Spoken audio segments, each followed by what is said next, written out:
Hello, everyone. Welcome back to Midnight Pie. Today, we're going to make our application more interactive. Instead of only showing information, we'll learn how to take input from the user.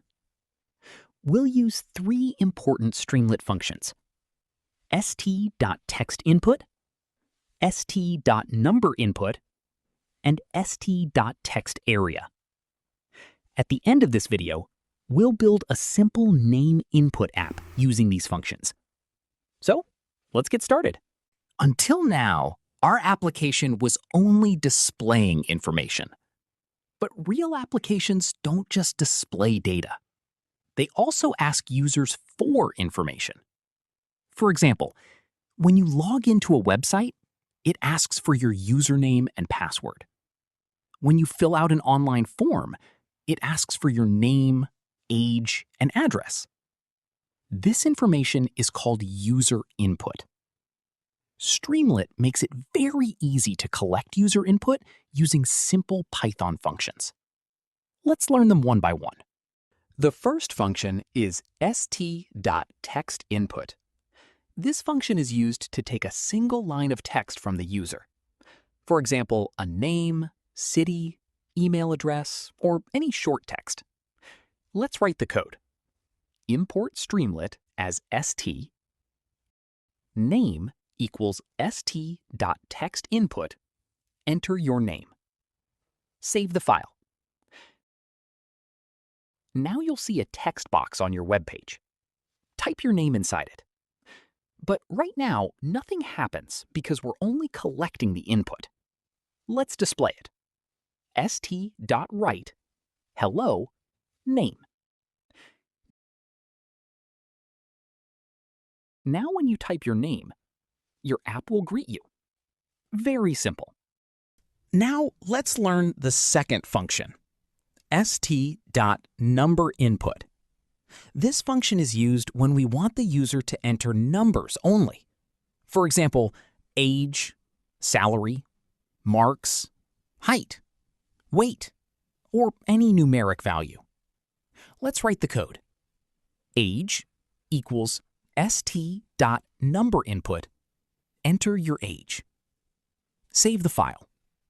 You'll now see a number input box.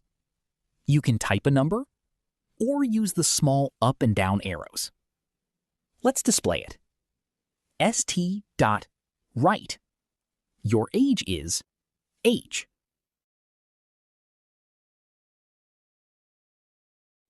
Now your application will show the number entered by the user. Sometimes we need more than one line of text. For example, a feedback form, a description, a bio, or comments. For that, we use st.text area. Let's write the code. About equals st.text area. Tell us about yourself. Save the file. Now you'll see a larger text box where users can write multiple lines. Let's display it. st.write, about you. st.about. Now everything the user types will appear on the screen.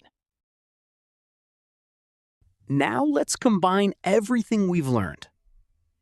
Create a simple app like this. Run the application. Enter your name. Enter your age. Write something about yourself. Your app will immediately display all the information. Congratulations! You've just built your first interactive Streamlit application. Today we learned what user input is, how to use st.text input, how to use st.number input, how to use st.text area, and how to build a simple name input app using all three functions. That's all for today's lesson. In the next video, we'll learn how to make our apps even more interactive using buttons in Streamlit. Thanks for watching. I'll see you in the next lesson. Happy coding!